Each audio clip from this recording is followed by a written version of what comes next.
Over his career, Sobel has organized over 60 exhibitions of international contemporary art, including dozens of one-artist retrospectives and projects. His most recent book, 1 Hour Ahead, The Avant-Garde in Aspen, 1945 to 2004, was published in 2004. Please join me in welcoming Dean Sobel.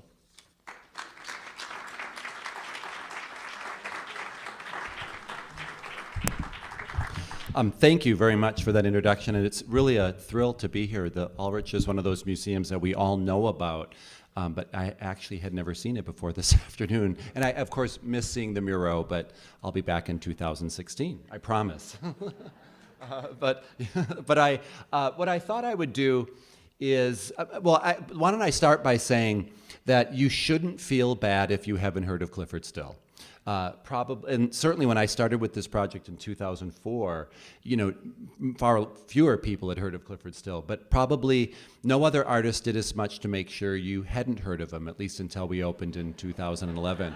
But I want to start by saying that wasn't always the case. When Clifford Still was active in the art world briefly in the late 1940s and early 1950s, Robert Motherwell, who I know is well represented in the Ulrich, said, of all of us, Clifford Still was the most original, a bolt out of the blue. Jackson Pollock said at that time, Clifford Still makes the rest of us look academic, which was a bad thing and probably still is today. The critics, Clement Greenberg said, I'd never saw true originality until I saw Clifford Still. And so these are all the things that were surrounding Still when he was active. And what my talk will hopefully address is what happened. Why is it that this central figure in American art, and I think one of the most important painters, if not the most important painter this country's ever produced, has become something of an afterthought, particularly after his death in 1980. So what I'll do is start by giving you some basic biographical information, kind of dispense with that, although I think it's very important in terms of understanding, in fact, it's extremely important in understanding his roots and the origins of his imagery. I'll then describe a little bit about this movement we call abstract expressionism, just so I can use it a little bit more freely. And then we'll trace the beginnings of the Clifford Still estate and how this extraordinary body of work came together and assembled, that is now at the Clifford Still Museum, where I will end. And then I think I'll move rather quickly with the hopes that you'll have questions, because I often find this is a project and an artist and a body of work that raises more questions than what my talk will probably answer. But basically, Clifford Still was born in North Dakota in 1904. He dies in 1980 in Maryland. His life brackets the 20th century, that great period of the Depression and the build-up to the war and the war itself, the aftermath, and so on. But his family moves to Washington State, but the eastern edge, near Washington State University in Pullman and Spokane, Washington. When he was probably 7 or 8, his parents start homesteading land in Alberta, Canada, if you needed the story to get any more remote. And there's really nothing in his biography that would ever have predicted he would have been an artist. This is actually a self-portrait painted in 1940 when his studio practice is actually advancing in rather more avant-garde ways. But he taught himself to paint. Like most artists of this generation, and probably before the 1960s, you didn't get MFAs or BFAs. You went into apprenticeship situations, and you really mostly learned by looking and doing. Still was a very intellectual person. He was probably matched only by Mark Rothko and Barnett Newman in terms of his education. He had a master's degree in public art education from Washington State. He wrote his master's thesis on Paul Cézanne. I'll return to that in a second. But he was a person who had an innate curiosity not only about the visual arts, but about anthropology and the classics. And his professors at Washington State especially nurtured that innate curiosity. The collection at the museum has all of that early stuff that we call juvenilia, things when he was a self-portrait when he was 21 years old, early attempts that look like Corot and Turner and other artists. But by the late 1920s, when he's still in his mid-20s, I start to feel like he becomes an incredibly interesting American painter. This is a landscape painting from 1927 where I detect, and maybe you will by the end of this talk, this artist starting to formulate his vision. First of all, it's a barren image of the prairies of Alberta, something that he would have known directly and he would have known very well. And it's been interesting. It's a painting, of course, that's easel scale, very traditional. It's much more grand in this presentation. But it's a train coming through town, a highly modernist interpretation of that scene for 1927. But it's a grain elevator. There we go. And next to it is this snaking line of steam and smoke coming up from the train. And one of the things that you'll want to look for as I show you more of Clifford Still's work is this tendency toward things rising vertically and often from a horizontal landscape or other format. The high-key color, the red, yellow, and blue, coincidentally, is something that also Still seems to be interested in as a very, very young artist. And then perhaps more interesting to me, the more I get into this collection, is the way he starts to see, I think, this sense of energy and motion, rhythms, if you will, in the natural environment. I didn't grow up in these kind of prairies and these regions, but that sense he must have had, the changes of seasons and color and the way the landscape is such a strong presence in your life, must have had some impact on the way he developed as an artist. And look for these things as we start to roll through some of these subsequent images. His work of the mid-1930s, he's essentially a landscape painter until about 1934, when he starts to turn his attention to the human figure. And this is a typical example of Still's work from the mid-1930s at the height of the Depression. This and some of the next few images I'm going to show you were startling to me when we first discovered them. They were never published, they were never exhibited, at least that we can tell, and they were nothing like any Clifford Still painting that I would have imagined either. They're very consistent, as I'm sure you know, with where American art was in the mid-30s, images of work and labor, the Depression, and so forth. But there's a degree of expressionism and approach to this subject that is quite different from Thomas Hart Benton or Grant Wood or some of the other so-called regionalists. Note, for example, these bloodied hands of the farm workers that are enlarged and almost like shovels. Look at the way the facial features are becoming abstracted and gravity seems to be pulling these people down, these people with hollow eye sockets as if they're blind.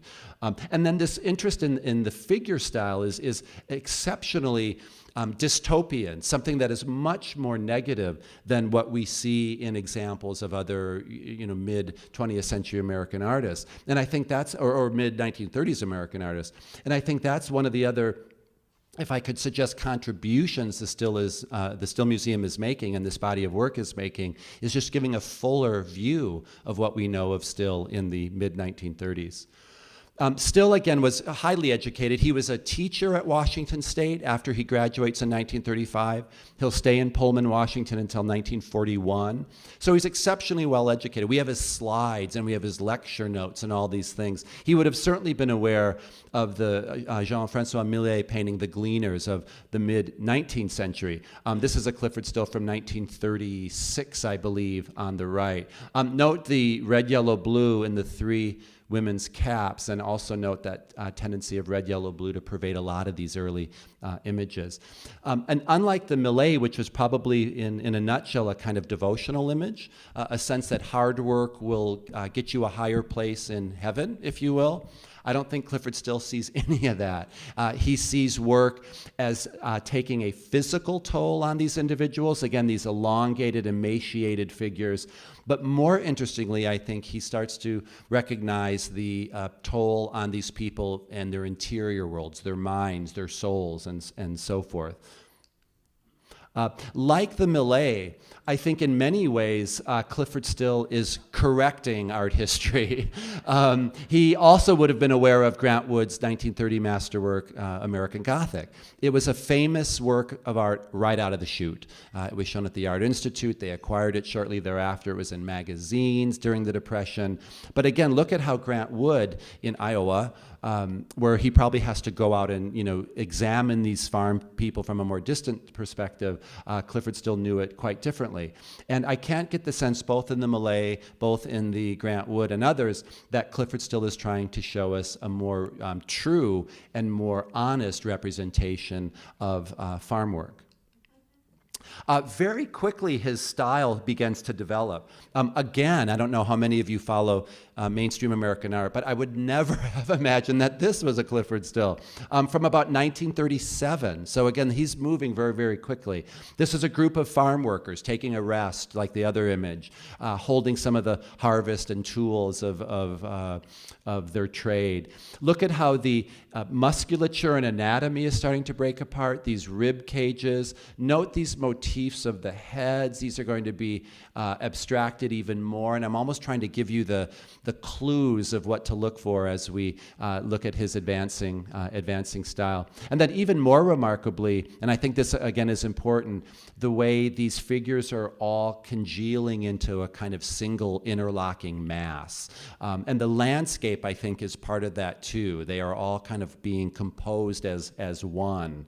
And again, the more you start to look at the clues in these earlier pictures, the more you start to recognize what his mature style is about. And just as a side note here, I am like any of you who knew Clifford Still's work. When I started with the project, I knew the classic abstract expressionist work, the work from 1946 to 1960, for example. But to now understand for the first time where that work comes from is important. Let me just use that word. These are also from the later 1930s, actually 1937 and 1938 or 9, I think, on the right. This is still a farm worker holding onto his tools. It's the same subject matter that we've been witnessing, but again, very important things are starting to happen. And again, it's the image of man and machine, man versus technology. It's very specific in terms of its bifurcation. But look at how, example, the rib cages is now just an abstract series of lines. Look at how this shoulder and arm bone are becoming a kind of abstract paint passage. The identity of this figure is now abstracted. This little blue hook, I'll take any answers you might have or suggestions of what that blue hook might mean. Anybody? There's not a piercing in 1937, I don't think. I have a very strong feeling it's the hook of coveralls, of dungarees that the farmer was wearing, and still leaves that little clue to suggest that he's removed the first layer from his subjects, from these farm workers and people.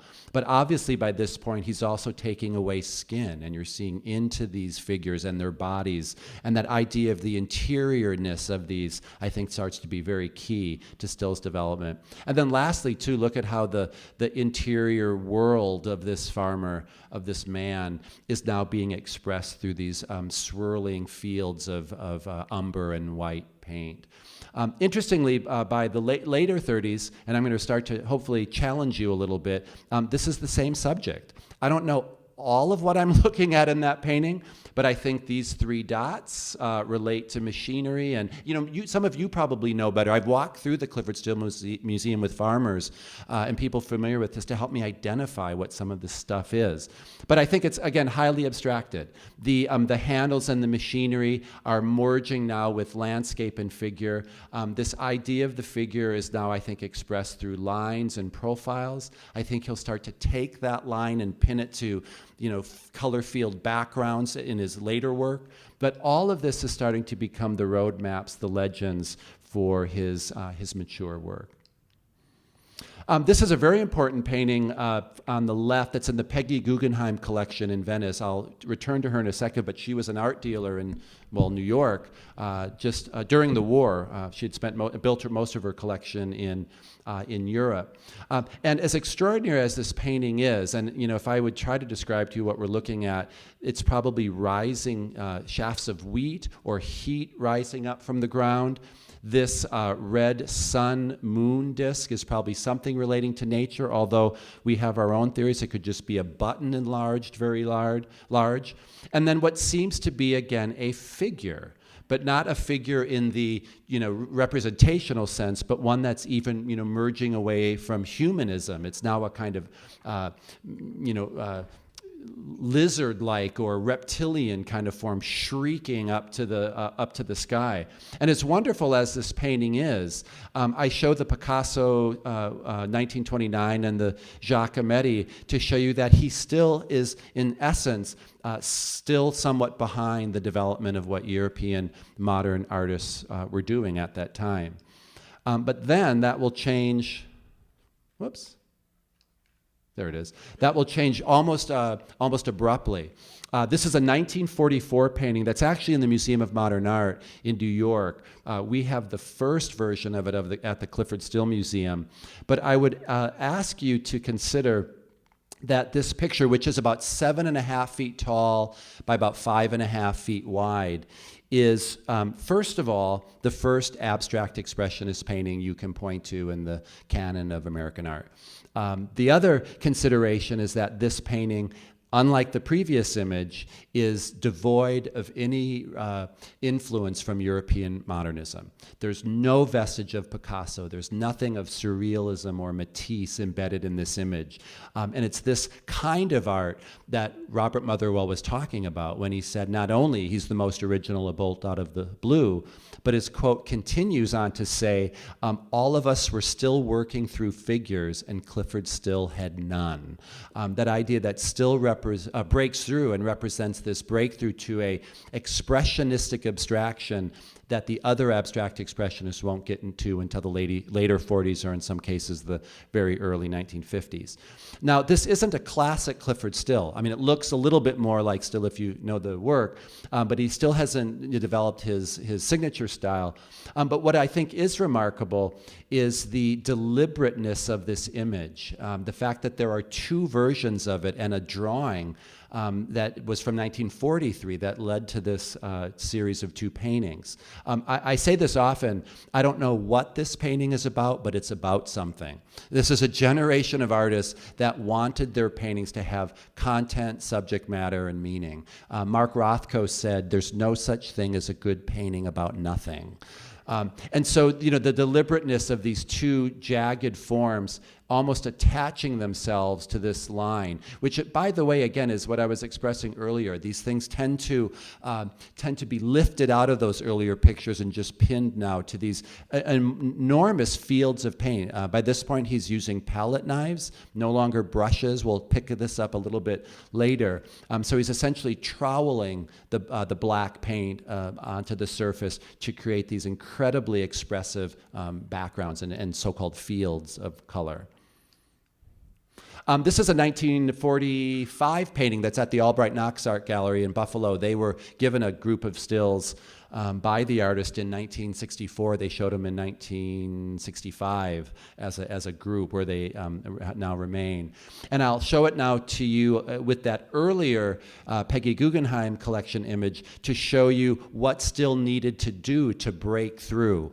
These paintings are quite similar in many ways, but it's their differences that start to get us closer to an understanding of the originality of this group of artists we call abstract expressionists and how they pushed painting forward in the 1940s and 50s. This is a 1946 painting, I think a masterpiece. It's a example of Still's intense color, the palette knife work, the quality of the paint. There's drier areas, there's heavily oiled. It's that idea of the paint being a communicator, that paint itself can be expressionistic and how you apply it. Think about how all the abstract expressionists, whether they poured and dripped it, if they used luminous fields like Rothko or Still troweling his paint. It's the paint that in and of itself that's also communicating to you. The other thing I want to at least try to suggest is that hitting the wrong button here, I won't go that fast, is the lingering figuration that I detect in this picture. So that line that's still called a lifeline later in his career seems to be in some kind of dialogue with this black figure as well. Now again, not figuration in the representational sense, but the idea of a presence of us still remaining in these otherwise expressionistic abstractions. I show you an image by Jackson Pollock from 1943 on the left, a Mark Rothko from the same time, mostly to show you how far ahead he is of those better known colleagues and people that he knew and people that he, at this point, felt very close allegiances with. Adolf Gottlieb on the left and Willem de Kooning on the right, all in the period 1943-44. So again, this gives you an example of, and you know, these are rather traditional easel scale paintings. How much Clifford Still, and honestly, the painting in 1944 was made in Richmond, Virginia. You know, the idea of the New York School and the 10th Street group. I could argue that abstract expressionism was invented in Richmond. It just doesn't sound quite as meaningful, does it? Nothing against Richmond. So after he's in Richmond doing a teaching stint at what is now Virginia Commonwealth University, he briefly, before that, he actually meets Mark Rothko when they both happen to be in the San Francisco Bay Area in 1943. He soon leaves for Richmond and develops an enormous body of really important work, 100 oils on paper, some of the really key early transitional paintings. He briefly goes to New York in 1945, zips back up to Alberta, Canada, builds a house, and I'm not kidding. But then he goes down to the San Francisco Bay Area after the war in 1946, where he's a very significant teacher at what is now the San Francisco Art Institute, one of the great art schools in the United States. And that's really where he spends the bulk of the rest of the 1940s. But through his friendship with Rothko, he's having a lot of dialogue now with New York City. And you may know that Peggy Guggenheim opens a gallery during the war called The Art of the Century. Jackson Pollock has his first one-man show there in 1943. Rothko, I believe, in 1945. And this is Still's first one-man show in New York at Peggy Guggenheim's gallery in 1946. And giving you a sense of in fact, that's the Albright Knox painting in the back there. This is a painting he gave to the San Francisco Museum of Modern Art in the 70s that we think he titled Self-Portrait and then disavowed. But he starts to connect himself now with this avant-garde painting style. Travels back and forth between New York a great deal, and eventually starts to show with the Betty Parsons Gallery, the gallery where they all went, Motherwell, Rothko, Newman, Pollock, after Peggy Guggenheim closes her gallery in late 1946. This is an exhibition of stills at Betty Parsons. So again, he's part of that school, that movement. He's very much connected to it. And again, I'm trying to put this history back together because it got so, just disheveled in his own hands after in a few years. This might be a good time to just talk about what we mean by the abstract expressionist movement. Taking the two words, I'll start with expressionism. Expressionism is not a 20th century concept. Expressionism runs through this piece of Gothic sculpture on the left, and of course the great Edvard Munch from around 1900. But the definition that I've always preferred is the idea of expressionism as being an artist's willful attempt and desire to distort any or all, in the case of Munch, any of those traditional properties of an artwork. You can distort anatomy like the Gothic sculpture. You can distort perspective, color, form, any of these things as a way to either communicate something about what you're feeling inside or expressing something about what's happening in the world around you. Abstraction probably is a 20th century invention, but most abstraction, if not all, we associate with the Europeans, particularly Eastern Europeans, who developed a hard-edged geometric abstraction that grew out of mostly Picasso and Braque and Cubism, kind of filtered through the color ideas that Matisse and others advanced. The European abstraction is also made, by and large, easel-scale abstract paintings. But it's really the American artists who merge those two things while adding in a 19th century ideal of the sublime. This idea that I'm going to trace you through now, which I think is very key to not only the fact that we're dealing with a group of artists working during and after the Second World War, but the idea, and we all experience the sublime in various ways, or I hope you've experienced it naturally, of course, but the idea that we have these moments of recognition that we are specks within the infinity of the cosmos or the universe, and that the universe has its own order and its own energies. This is a 19th century, early 19th century painting on the left by Caspar David Friedrich of this collision of a ship in an ice field. And I show it next to a Clifford Still, not really to accentuate the coincidental similarities in the composition, but I think that's probably what Clifford Still was trying to express as well, representing through paint and canvas ideas about the energies and the forces that are embedded in our species and in our world. Taking that a little bit further, I'm going to use a Barnett Newman painting from about 1951, with another Caspar David Friedrich that may be familiar to you, where this gentleman has scaled the top of a mountain and is looking at the infinity and the expanse of the world. If you've been to the Grand Canyon or the top of a 14er in Colorado, you've probably, or listened to Jimi Hendrix or something. I mean, you felt this experience at some point in your life. And I think honestly, and this is where I'm going to lose a few of you, but I think honestly that's what Barnett's doing in the painting on the right.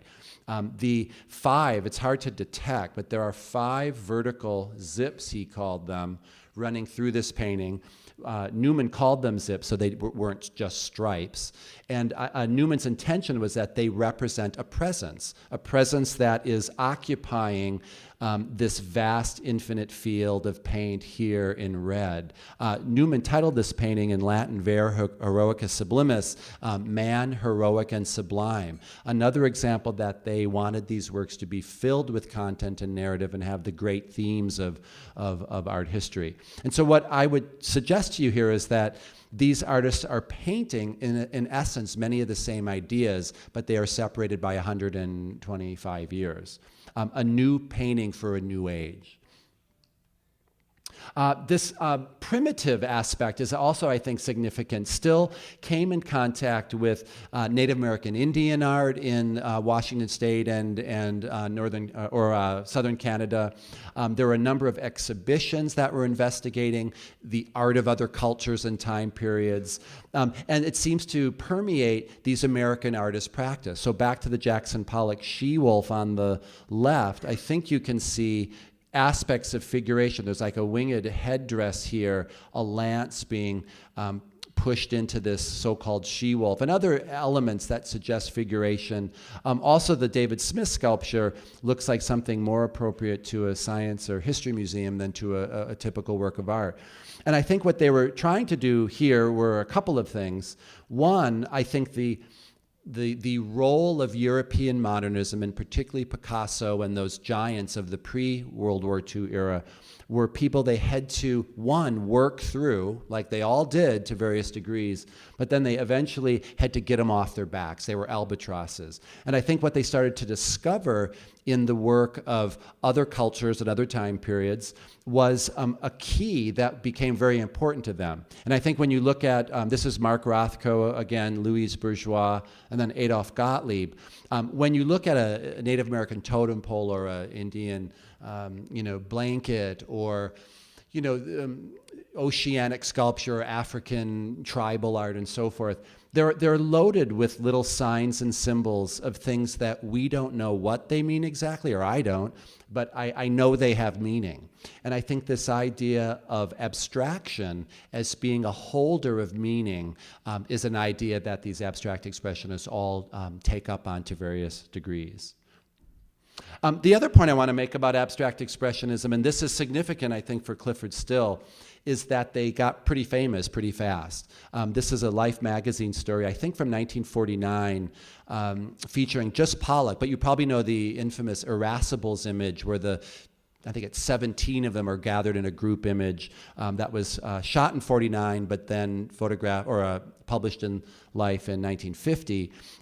They're starting to get, some recognition. Jackson Pollock actually becomes the poster boy for the movement, a role that he was not equipped to take on, if you've seen the movie or read the biographies. But what's even more interesting is this question posed in the story, and it's right here, is he the greatest living painter in the United States?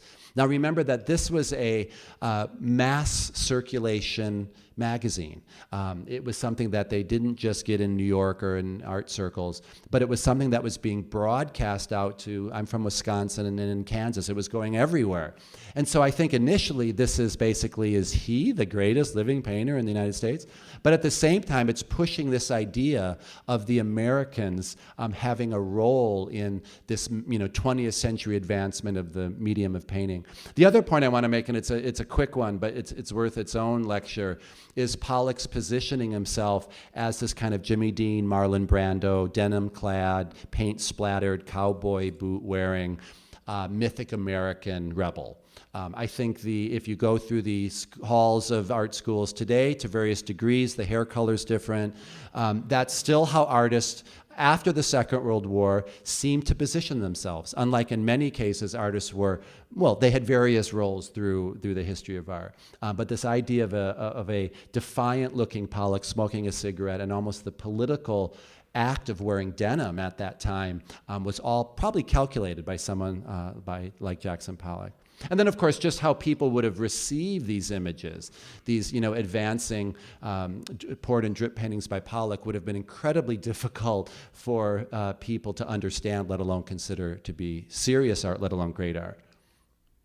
The last point I'll make, last point is there was the moment with the Second World War and the destruction of Europe, the dismantling of all those avant-garde movements, Cubism, Fauvism, de Stil, Surrealism. A world war will do that to you. It scatters people across Europe, and many of them came to the United States. And I think pretty strongly that gauntlet was thrown down. And if you read the writings of Pollock particularly and some of the others, there was this sense that the Americans could pick that gauntlet up. And for the first time, the United States could be a place where people looked to see what was important in the art world. This is a kind of somewhat well-known, albeit kind of one-liner, art world one-liner, by a contemporary painter named Mark Tansey, who's basically describing that battle, if you will, with Clement Greenberg and the critic Harold Rosenberg, drawing up a treaty with the European avant-garde. This is Picasso. I think that's Matisse. Mondrian, I can't see it so where I'm sitting, but they're kind of all in there, in their old World War II, uniforms and on horsebacks, while the American artists, and there's Barnett Newman, there's Pollock, again, I can't see him, so there's Motherwell.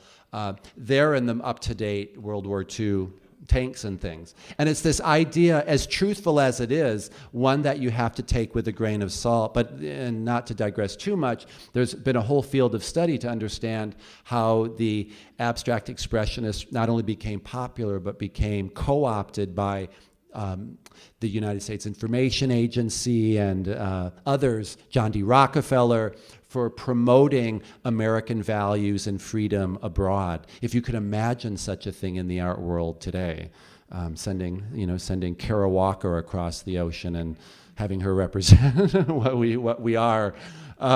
So if we haven't shown you enough of the other artists, let me do it now.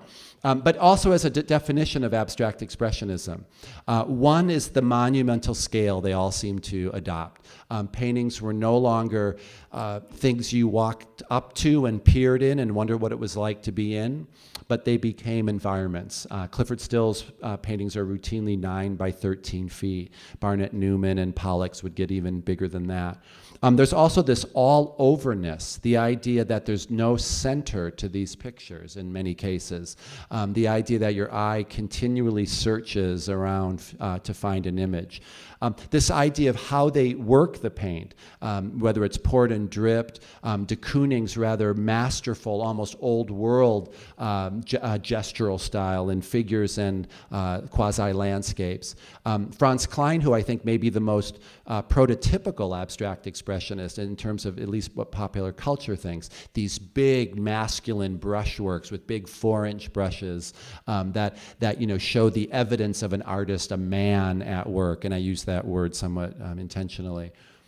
The throbbing bulbous forms of Motherwell, or the more soft, tonal, transcendental works of someone like Mark Rothko, who one critic said it appeared as if the color had been breathed onto the surface, that hidden light source that seems to be fighting to get out to the front. The Barnett Newman we've talked about, Adolf Gottlieb's bursts that seem to represent a kind of gesture as well as a color field. And then Clifford Still. This is a 1957 painting where I think it has all those characteristics, the grand monumental scale.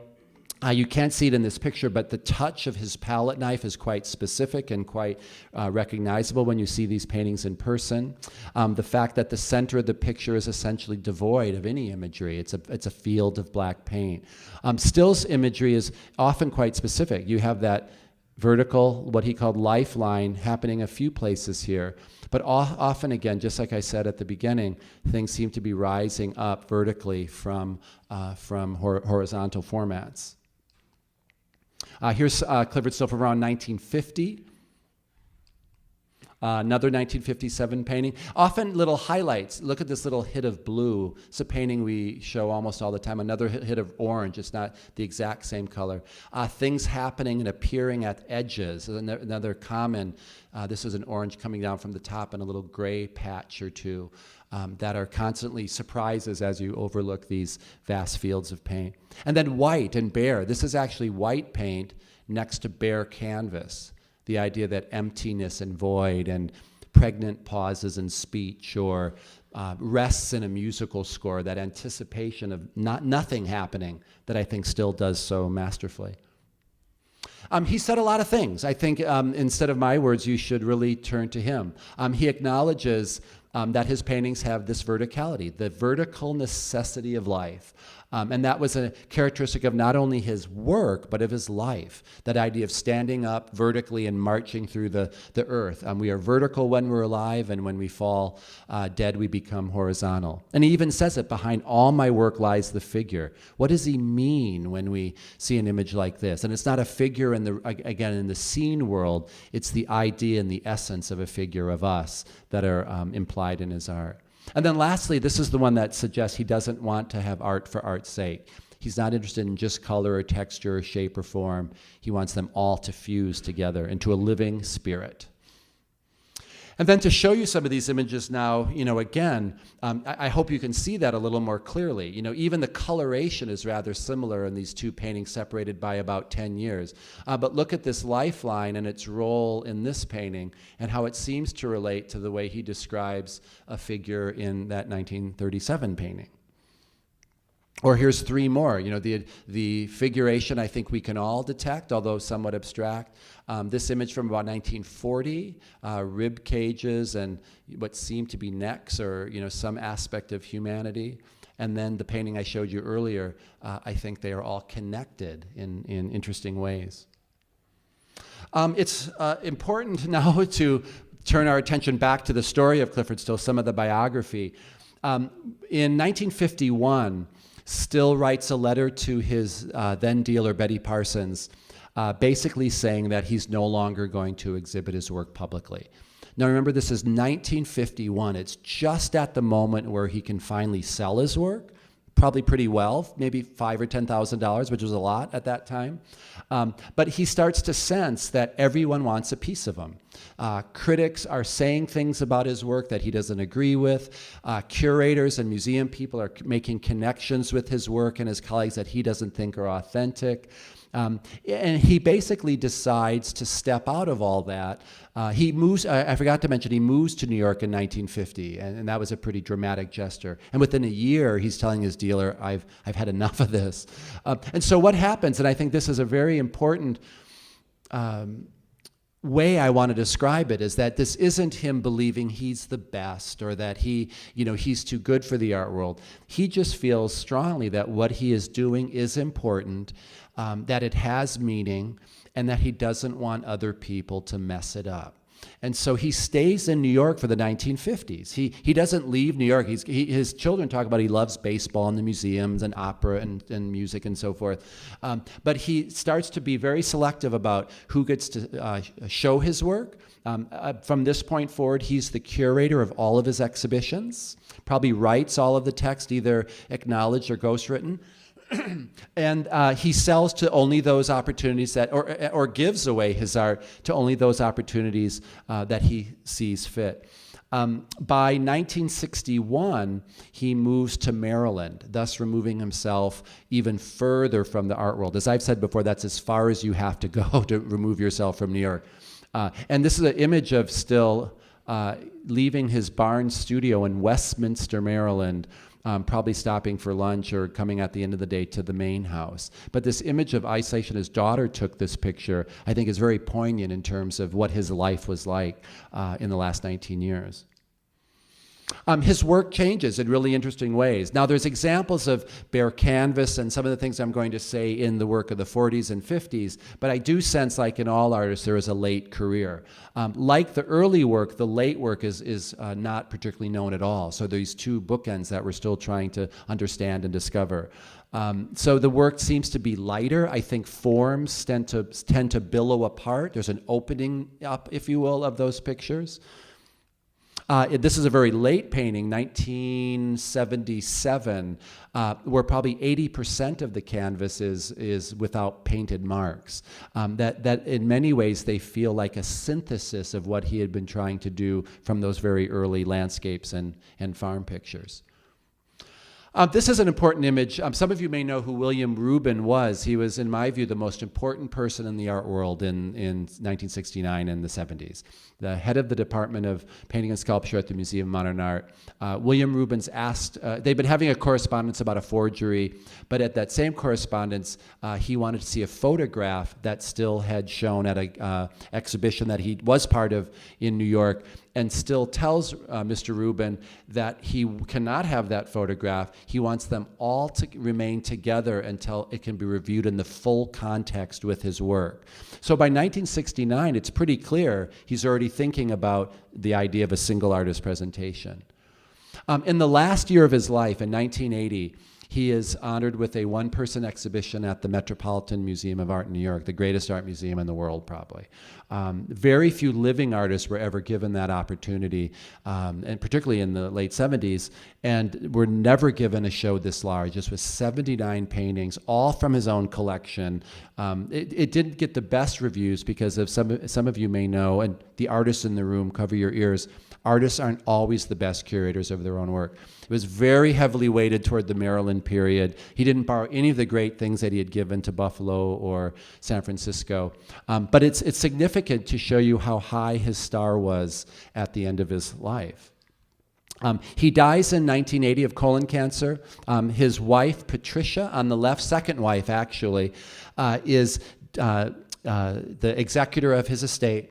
Gives her all the power to carry out the most important part of his one-page will that he wrote himself, where he says that he will give everything in his collection to an American city, which is important. It couldn't go to a foundation or to a university or to another museum. It had to be a city that would would show this exhibition and make it available for study.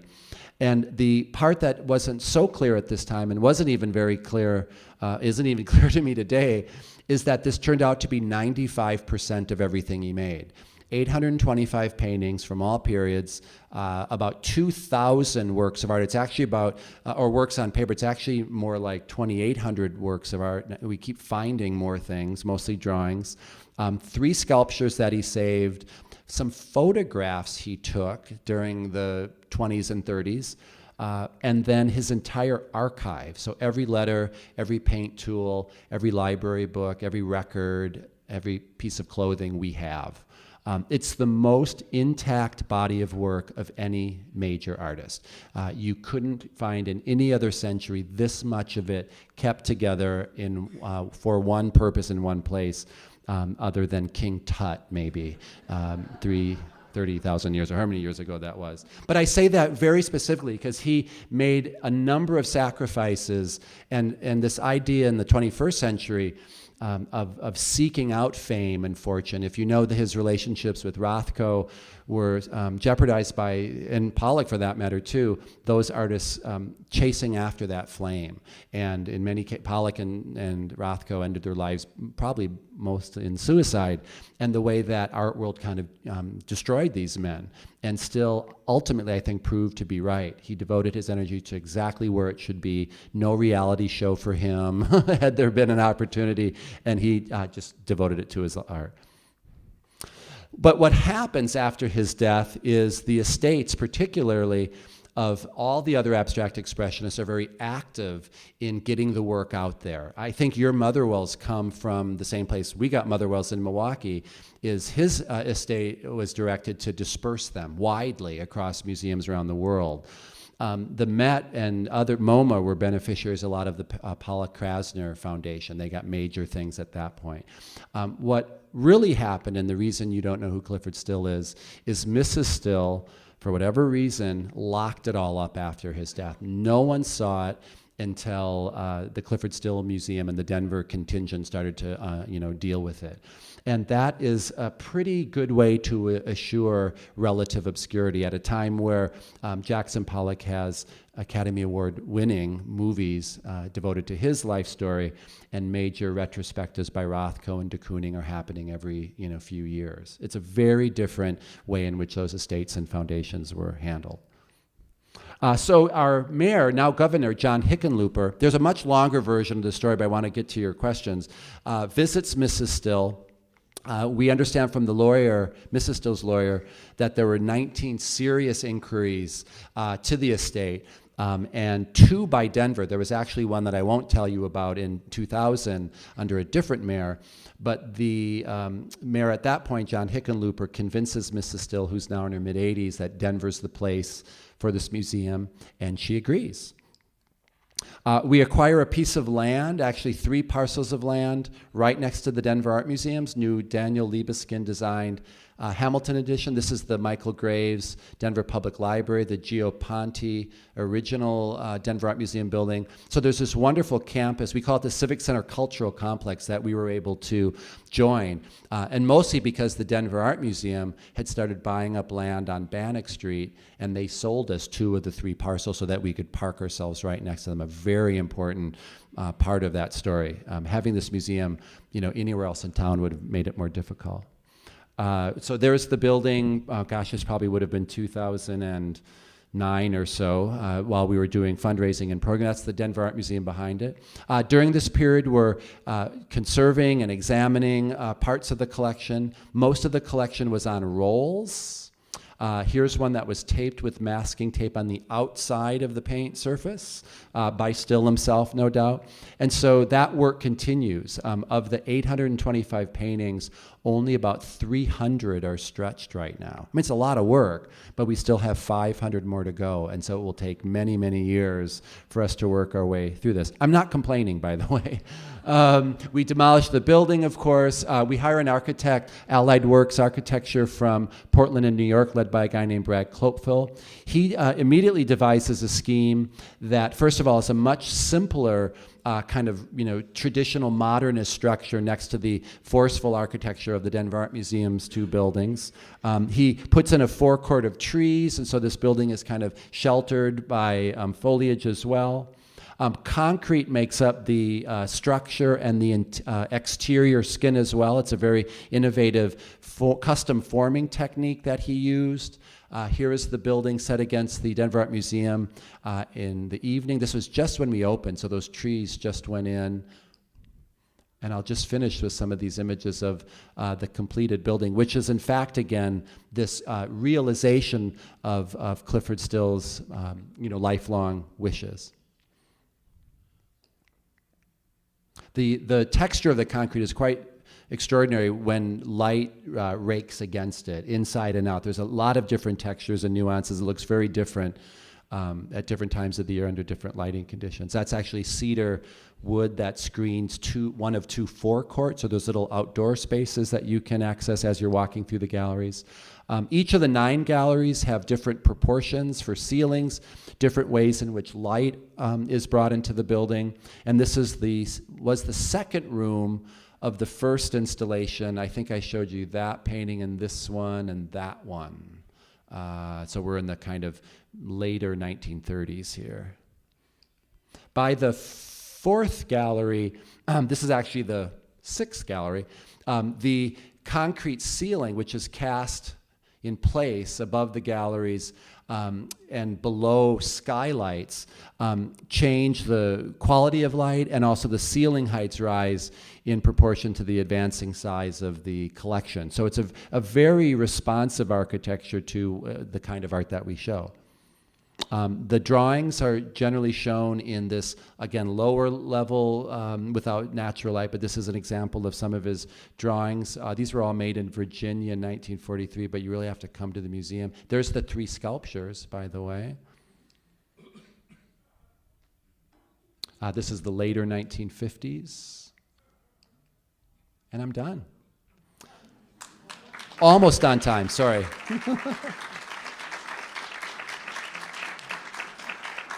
Is there time? I know you're all trying to eat, so go ahead. Yes?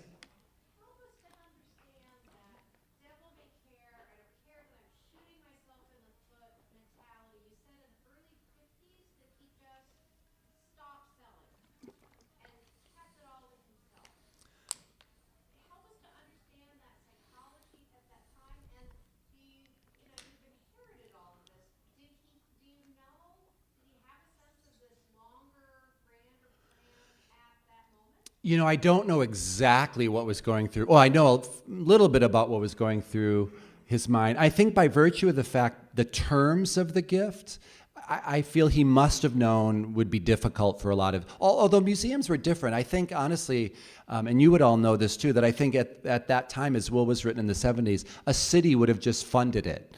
Found a little line item somewhere and, built our project was about 30 million about 35 all in, including the operating costs to staff it before we earned a little income. But I think more so, a couple of things. As some of you probably know, the nature of gallery and artist relationships were very different then. Oftentimes, they were put on salaries, advances against future sales, and I think that felt like Still was a slave. He didn't work for the WPA too. He didn't want to work for any other man, and so I think all of these things by that point. And I think if you could come to the museum and you could look at the paintings he was making in 1948, 1949, 1950, some of the greatest paintings ever made, I think he felt confident. I think all of those people who make these sacrifices, and he wasn't making a lot of money. He wasn't teaching when he moves to New York either. They just have a belief in what they're doing. And I think if you don't, artists in the room, and I'm not an artist, if you don't have that belief, forget it. I mean, you're never going to have what it takes to fight off the enemy and rise through that crap. Actors in New York would experience the same thing. Why do they wait tables after table waiting for the big break? Because you believe that you have something. So I think that was in his mind. And certainly by that point, you know, in 1952, he's in a Museum of Modern Art or survey called 15 Americans. 1954, he sells a painting to the Museum of Modern Art. You know, I think they started to sense that they were important, and they were writing themselves into history. So there was a leap of faith, certainly, by doing it in 1951. But it's not till the later 50s, especially after Jackson Pollock's death, that, you know, they could actually make some real money. But, you know, that's how I would answer. I think it's this belief in, like I've been touching on, this belief in what he was doing, and his belief that it was important. Yeah, in the back.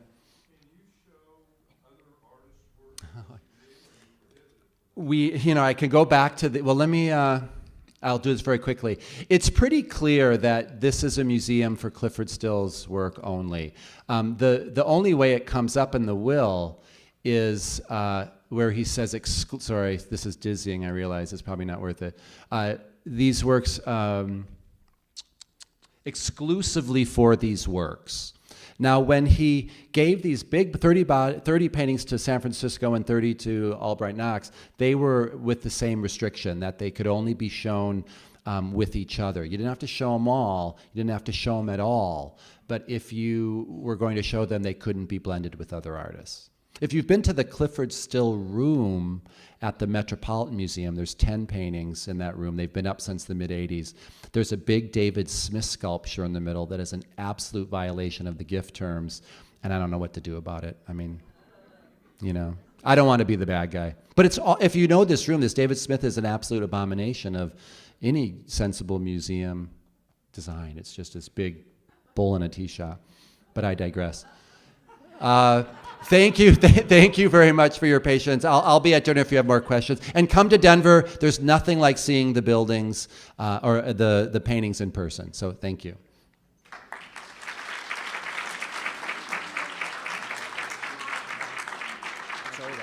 Oh, no, that was great. That's great. Thank you so much, Dean. That was really illuminating. We got Clifford Still, we got abstract expressionism, and we all know where we're going to go on our next trip west. So thank you for inspiring us to come out and see you. I want to close very briefly by thanking all of you.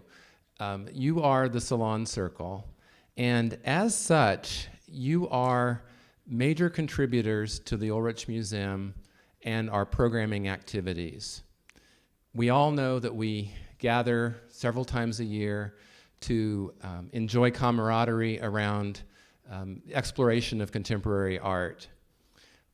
But a very lasting aspect of this are the dollars that you provide us that support all of our educational outreach at the Ulrich. I want to thank each and every one of you for that commitment.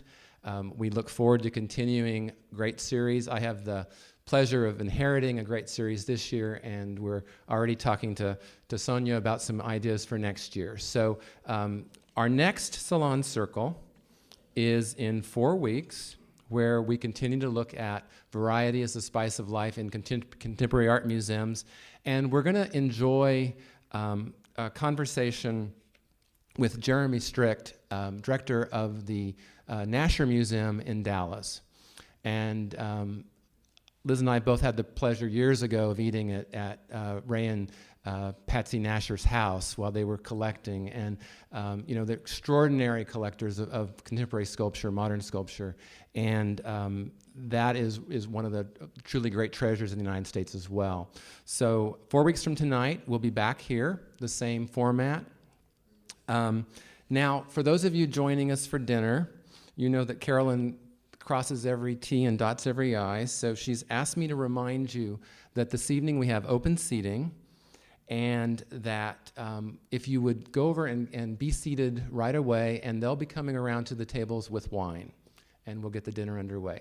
Dean will be with us, and so look forward to having a continuation of the conversation around the dining room. So we can just go out this way and around. Thank you.